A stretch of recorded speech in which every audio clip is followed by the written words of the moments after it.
ini memanggilmu kawan. Belajar bergerak berbagi untuk negeri, guru penggerak majukan pendidikan.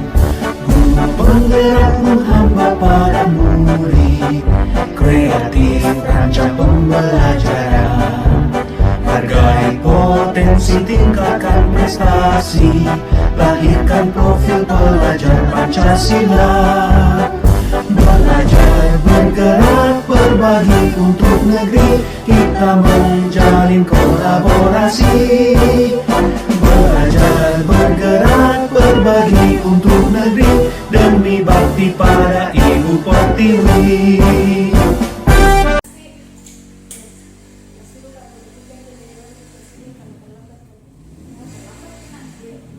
Kenapa bisa terlambat ke sekolah? Terlambat ke bangun.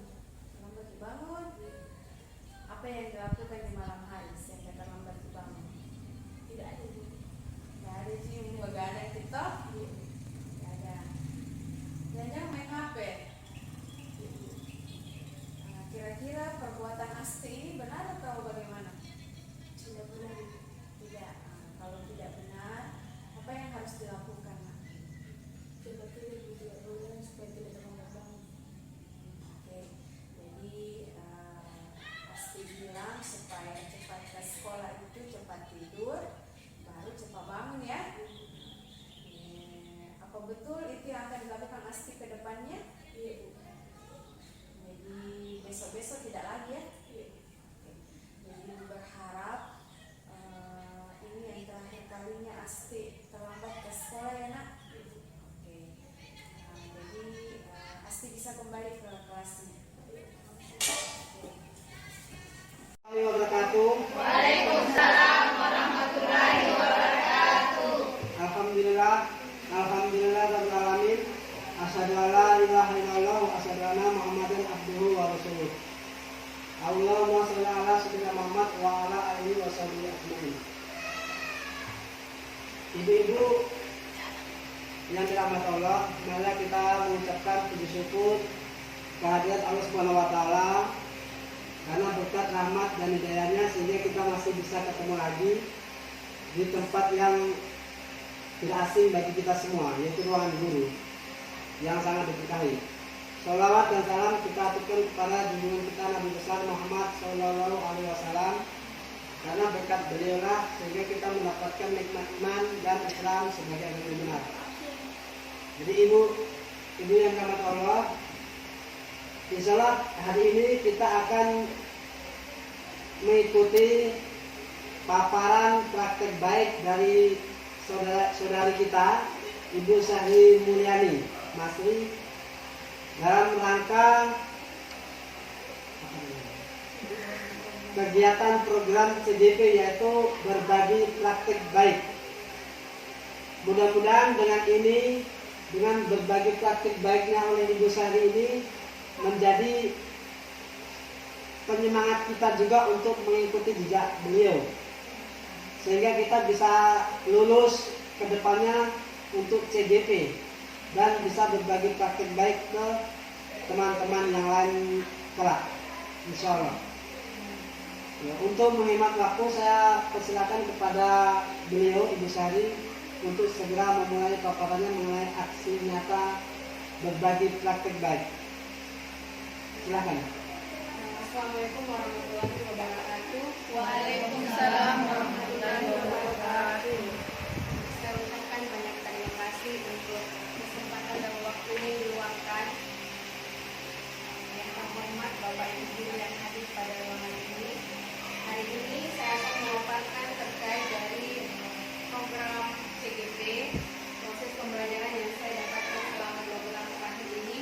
Jadi ini adalah bagian tugas dari CGP. Jadi materi yang akan saya paparkan itu adalah terkait dari modul 1.4, yaitu budaya positif. Jadi berdiri Bu.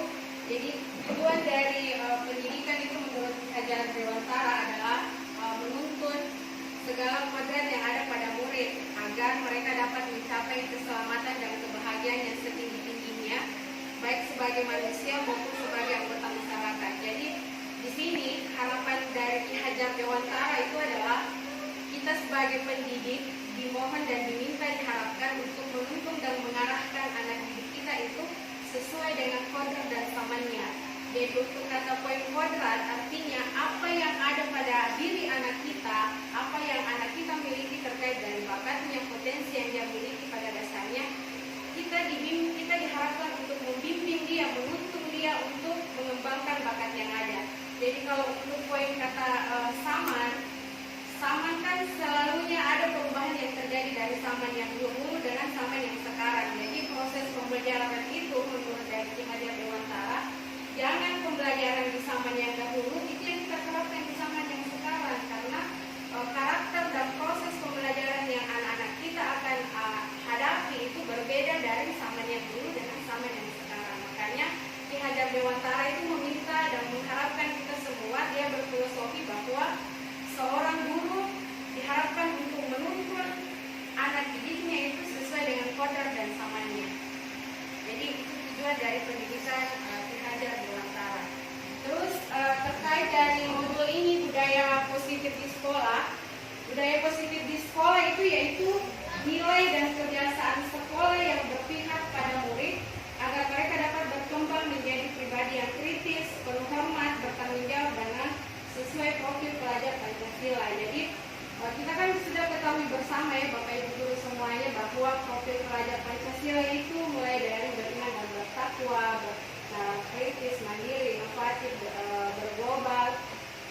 Kita diharapkan itu dalam proses pembelajaran sekarang yang berbasis kurikulum merdeka, Ki Hajar Dewantara itu meminta dan mengharapkan kita semua apa-apa yang kita lakukan itu arahnya ke sana. Jadi budaya-budaya positif yang sudah kita lakukan di sekolah itu seperti kayak setiap hari yang kita lakukan, jemput anak-anak itu 3S di depan, terus sholat 5 waktu, sholat duha di setiap hari Jumat, itu program yang pernah ada di sekolah kita. Terus sholat berjamaah, membersihkan ruangan sebelum proses pembelajaran, literasi Al-Quran. Terus selalu memberikan motivasi dan semangat kepada anak peserta didik kita, itu adalah bagian dari budaya positif yang kita lakukan di sekolah. Terus terkait juga dari segi organisasi dengan kegiatan ekskul, itu adalah proses pengembangan bagaimana kita bisa melatih anak didik kita menjadi anak yang mandiri dan bertanggung jawab. Jadi seyogyanya kita sebagai pendidik itu diarahkan untuk mengarah ke sana. Apa-apa yang kita lakukan dituntun, diarahkan. Jadi ketika kita mendapatkan anak-anak yang kita anggap bahwa dia membutuhkan perhatian, maka tugas kita adalah menuntun, membimbing mereka, tidak membuat dia kehilangan dari karakter atau pribadi yang dia miliki, tetapi kita hanya dituntun untuk membina mereka. Terus selanjutnya, jadi pada konsep budaya positif pada modul titik 4 itu ada 7 materi yang saya pelajari. Poin pertama itu adalah perubahan paradigma belajar. Kedua itu adalah disiplin positif. 3 kebutuhan dasar manusia. 4 motivasi perilaku manusia. 5 itu adalah posisi kontrol guru. 6 keyakinan kelas. Dan 7 segitiga restitusi. Jadi pada modul budaya positif itu pada 1.4 inilah poin-poin yang saya pelajari Jadi pada modul budaya positif itu pada 1.4 inilah poin-poin yang saya pelajari di 1 bulan terakhir ini. Baik, untuk poin pertama, perubahan paradigma belajar. Jadi pembelajaran dengan paradigma baru merupakan pembelajaran yang dirancang berdasarkan prinsip pembelajaran berdiferensiasi, sehingga para peserta didik belajar sesuai kebutuhannya berdasarkan tahap perkembangan sesuai teori psikologi modern untuk mewujudkan profil pelajar Pancasila. Jadi pengalaman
tanpa imbalan penghargaan, ancaman atau hukuman. Jadi proses disiplin itu kalau pembelajaran yang saya dapatkan di filosofi Ki Hajar Dewantara itu tidak serta-merta bahwa kita harus memberikan tekanan kepada anak-anak, ada hukumannya, ada rewarnya, baru kita anak-anak itu akan disiplin, tidak. Tetapi sebentar kita akan bahas itu terkait poin manajernya. Jadi sebagai pendidik tujuan kita adalah menciptakan peserta didik yang memiliki disiplin diri sehingga mereka berperilaku mengacu kepada nilai-nilai kebajikan universal dan memiliki motivasi intrinsik dalam perubahan perilaku ke arah yang lebih baik. Jadi kita ini kembali lagi kita diharapkan untuk menuntun anak menjadi siswa yang disiplin itu bukan berdasarkan karena ada ancaman dari kita sehingga dia mau berubah, ataukah ada perilaku memberikan reward atau hadiah sehingga dia senang dengan apa yang kita minta, tidak. Tetapi kita harapkan anak-anak itu dengan perlakuan pembiasaan yang selalu kita lakukan sehingga anak-anak ini bisa terbiasa dan menyadari bahwa oh ini adalah motivasi dari dalam diri saya sendiri. Nah, itu disiplin positif. Terus dari segi kebutuhan dasar manusia, untuk kebutuhan dasar manusia itu adalah segala sesuatu yang kita lakukan untuk mendapatkan apa yang kita inginkan. Jadi seluruh tindakan yang kita lakukan memiliki tujuan tertentu dan semua usaha yang terbaik kita lakukan adalah dalam rangka agar kebutuhan dasar kita terpenuhi dengan baik. Jadi ada 5 poin, 5 kebutuhan dasar manusia. Yang pertama itu adalah bertahan hidup. Untuk bertahan hidup kita perlu namanya makanan, pakaian, tempat tinggal, keamanan dan kesehatan. Untuk poin kedua adalah kasih sayang dan rasa diterima. Itu adalah rasa diterima, peduli, berbagai kerjasama dan menjadikan bagian dalam kelompok. Terus penguasaan, harga diri, keinginan untuk dianggap memimpin, berprestasi, diakui dan benar. Terus untuk poin kebebasan itu sendiri adalah kita harus mampu bisa bersikap mandiri, bisa menentukan pilihan sendiri, mencoba hal baru, dan mampu mengendalikan arah dirinya. Sedangkan untuk terkait kesenangan itu adalah rasa humor dan suka bermain, antusias dan tertawa itu terpenuhi. Jadi ini adalah 5 kebutuhan dasar yang menurut dari Ki Hajar Dewantara itu yang harus dimiliki oleh manusia. Terus untuk poin 4, motivasi perilaku manusia. Jadi kita itu dipengaruhi oleh 2 motivasi. Ada motivasi dari dalam itu intrinsik atau motivasi dari luar intrinsik. Yang seperti saya jelaskan tadi, anak-anak baru mau berperilaku disiplin ketika dia mendapatkan kayak perilaku kalau kita tidak pungut itu kasih hukuman yang lebih berat lagi. Jadi ceritanya anak ini melakukan bukan dari kesadaran dirinya, bukan, tetapi karena adanya ancaman sehingga dia merasa berat kalau tidak melakukan itu. Nah, jadi motivasi perilaku itu terbagi dari 2 itu tadi. Kalau intrinsik yang dari luar itu biasanya anak-anak ini pun tadi menghindari ketidaknyamanan atau hukuman. Nah, terus kedua untuk mendapatkan imbalan atau penghargaan dari orang lain. Jadi anak-anak kita itu melakukan sesuatu karena itu bisa saja dia menghindari hukuman atau ingin mendapatkan sesuatu. Nah, tetapi dalam Ki Hajar Dewantara kita diharapkan untuk menanamkan itu motivasi intrinsik dari dalam diri, yaitu untuk menjadi orang yang mereka inginkan dan menghargai dari diri sendiri dengan nilai yang mereka percaya.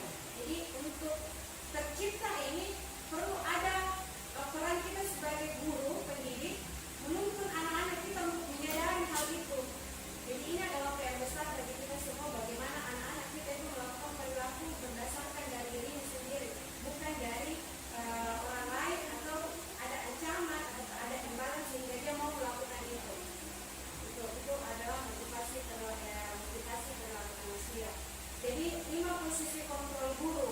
Jadi 5 posisi kontrol guru ini yang selama ini kita biasa lakukan di sekolah kita itu adalah perbuatan memberikan hukuman kepada anak-anak, membuat merasa bersalah dan teman. Ternyata 3 kontrol guru ini itu adalah identitas gagal. Kenapa dikatakan identitas gagal? Karena tidak muncul rasa kesadaran dirinya anak-anak untuk melakukan itu. Sama halnya ketika kita lewat, kita selalu meminta, nak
bukan untuk menembus kesalahan, namun untuk belajar dari kesalahan. Jadi untuk segitiga restitusi itu bukan untuk perannya kita sebagai guru menghargai anak-anak, oh kamu salah, perbuatanmu salah, tetapi dari perbuatan salah anak-anak itu, bagaimana anak itu menyadari perilakunya salah sehingga kita menuntun dia untuk menyimpulkan dan mengambil perilaku yang seharusnya yang dilakukan itu seperti apa. Jadi itu tadi menstabilkan identitas dulu, terus validasi tindakannya dan menanyakan keyakinan. Jadi segitiga restitusi. Jadi itu tadi kalimat-kalimat pada menstabilkan identitas itu bisa dalam bentuk berbuat salah itu manusia, berbuat salah itu manusiawi. Jadi ketika misalkan kita mendapatkan anak-anak kita melakukan perilaku yang salah ini ya, tidak apa-apa kita menyampaikan perbuatan salah itu memang manusiawi. Namanya juga manusia, kita belajar dari kesalahan. Artinya kita menstabilkan identitasnya anak-anak supaya sebentar validasi tindakan anak-anak itu kembali akan mengungkapkan, oh iya ternyata saya salah. Nah, jadi tugas kita adalah sebaiknya apa yang anak-anak lakukan. Jadi menanyakan keyakinan.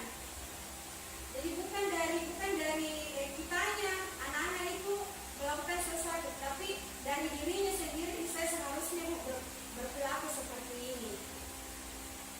Itu adalah proses segitiga restitusi. Jadi ini kegiatan yang pernah saya lakukan di ruang BK.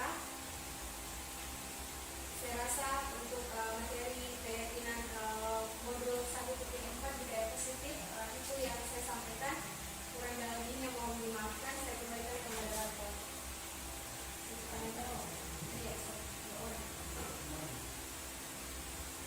Ya, alhamdulillah kita sudah mendengarkan paparan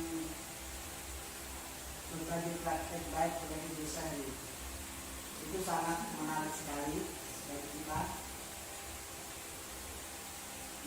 Ya ini sebagian sudah ada yang biasa kita laksanakan aja. Kita sebagai guru. Mungkin ada hal-hal baru yang disampaikan oleh Ibu Sari itu yang mungkin belum kita pahami ya. Kok ada sesuatu yang baru? Mungkin bisa dipertanyakan ya. Boleh. 2 orang saja sampai sini, 2 orang saja bertanya. Jadi Ibu Ida, siapa lagi 1? Ibu 2 orang saja. Ada lagi? Sebelum itu memang kita tidak berebutan sebentar. Iya. Ya, 2, oke Ibu Angka. Sudah cukup 2 ya. Oke, yang pertama Ibu Ida dulu. Silakan Ibu Ida. Terima kasih. Assalamualaikum warahmatullahi wabarakatuh. Waalaikumsalam. Alhamdulillah dari materi singkat tadi ternyata banyak sekali pencerahan yang saya bisa dengar, saya lihat langsung tentang budaya positif. Dan ternyata dari apa yang disampaikan tadi itu sebenarnya Mas banyak sekali budaya-budaya positif yang selama ini kita sudah terbiasa lakukan, cuma kita belum tahu apakah ternyata ini sudah termasuk bagian dari budaya positif. Tadi sempat menyimak bahwa ternyata saya pribadi ya selama ini setelah melihat materi, mendengarkan penjelasan, ternyata masih banyak yang tidak sesuai dengan tujuan pendidikan yang disampaikan atau yang diinginkan oleh Pengajar Dewantara. Dan dengan adanya materi ini, saya secara pribadi bisa belajar, bisa memperbaiki diri bahwa ternyata tindakan yang saya lakukan selama ini ternyata tidak sesuai dengan apa yang diharapkan. Saya juga sempat menyimak tadi bahwa ternyata budaya positif ini adalah bagaimana kita membiasakan sesuatu perilaku kepada siswa. Nah, kemudian bagaimana juga siswa mengingat kembali atau menyadari bahwa apa yang dilakukan itu ternyata tidak sesuai dengan kesepakatan kelas yang telah dibuat bersama. Yang ingin saya tanyakan, apa kira-kira tindakan yang akan kita lakukan kalau misalnya ada siswa yang sudah 2 sampai 3 kali melakukan pelanggaran, misalnya kalau kata pelanggaran artinya yang tidak sesuai dengan kesepakatan yang kita sudah sepakati bersama.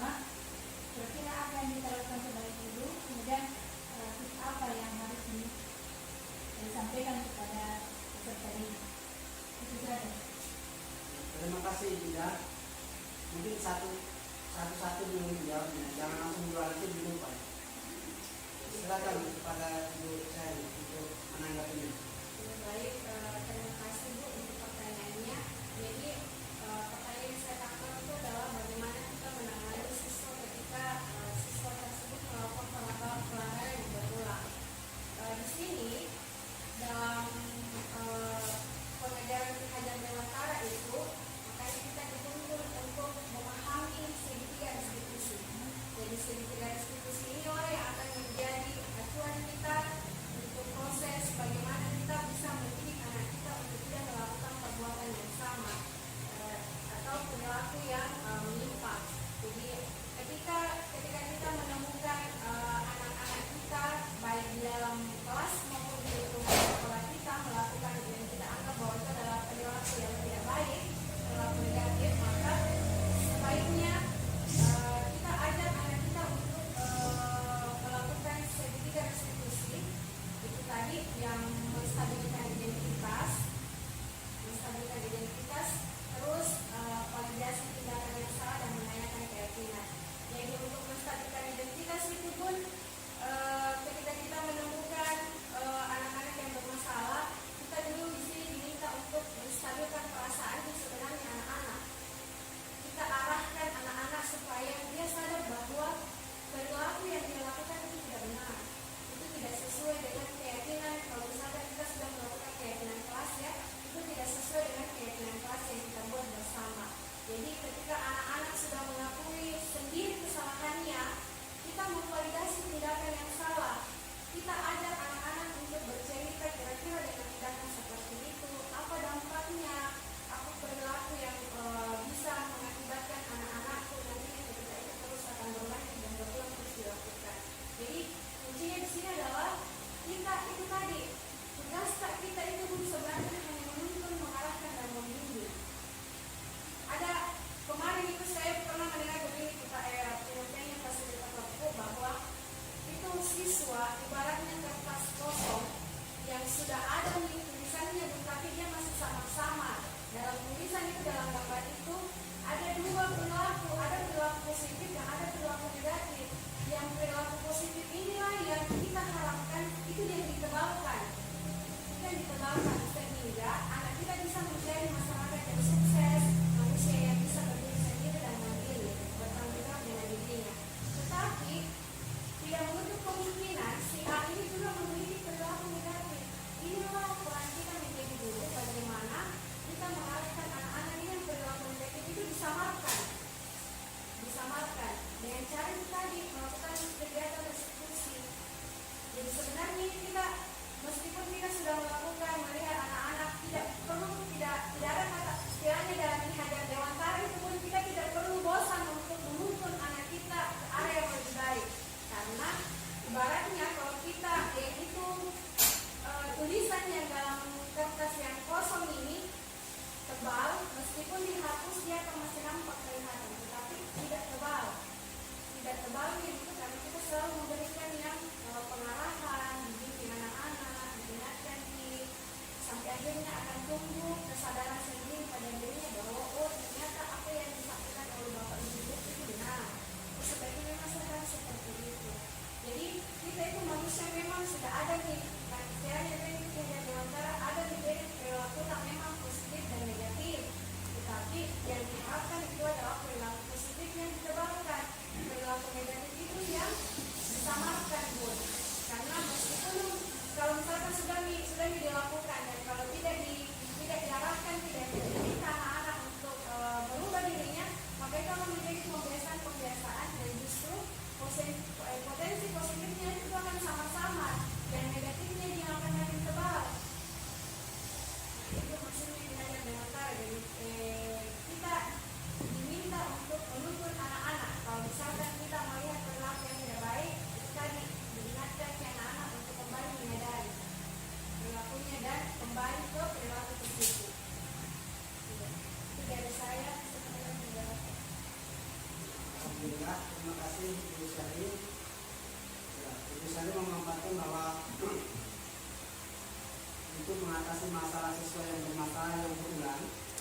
Itu intinya adalah mengajak siswa tersebut untuk introspeksi diri salah satunya, kemudian membuat keyakinan kelas itu menjadi lebih bermakna lagi atau lebih ditekankan lagi. Itu intinya di dalam segitiga restitusi itu yang harus dilaksanakan dengan baik. Mungkin jawaban ini sudah sangat bagus ya. Baik, kemudian kita lanjut ke penanya kedua. Penanya kedua kepada Ibu Waka, saya persilakan.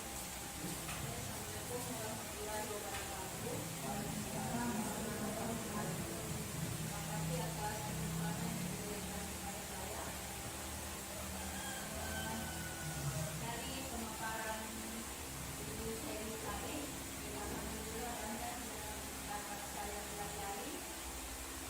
Terus ada pun pertanyaan saya, mengapa budaya positif di sekolah perlu dibangun dan harus dikembangkan? Itu saja pertanyaan singkat dari saya.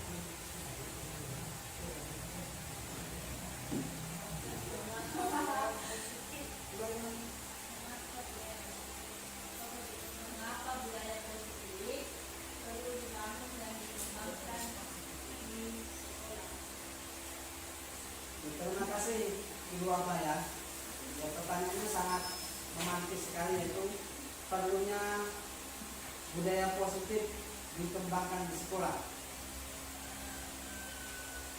Ya, kepada Ibu Syahdi saya persilakan. Jadi pertanyaan dari Ibu Waka tadi terkait mengapa disiplin positif itu perlu dikembangkan di sekolah, karena kita ketahui bersama bahwa kita memiliki visi, yaitu bagaimana output dari sekolah kita ini memiliki karakter yang baik, berpotensi sukses. Jadi dengan perilaku disiplin positif ini, wujud dari visi sekolah kita akan terwujud. Jadi sangat diharapkan untuk selalu melakukan kita di perilaku disiplin positif, karena di sekolah kita itu sebenarnya untuk hal itu sudah selalu kita lakukan dan itu yang kita lakukan selama ini.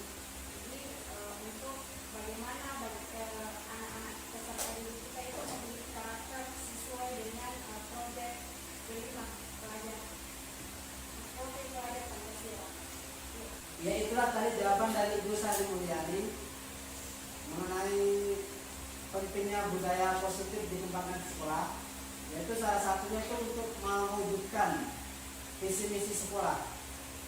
Kemudian yang kedua itu untuk mewujudkan salah satu tujuannya itu profil pelajar Pancasila. Itu kesimpulan dari jawaban tadi, mengenai betapa pentingnya budaya positif. Oke ya teman-teman, Bapak Ibu Guru, demikian tadi yang disampaikan oleh Ibu Syahdi Mulyani mengenai berbagi praktek baik bersama kita. Dan semoga ini menginspirasi lagi bagi kita untuk bisa berbuat atau berbagi baik ke sesama guru ke depannya. Dengan ucapan alhamdulillah, pertemuan kali ini saya tutup. Alhamdulillah rabbil alamin. Assalamualaikum warahmatullahi wabarakatuh.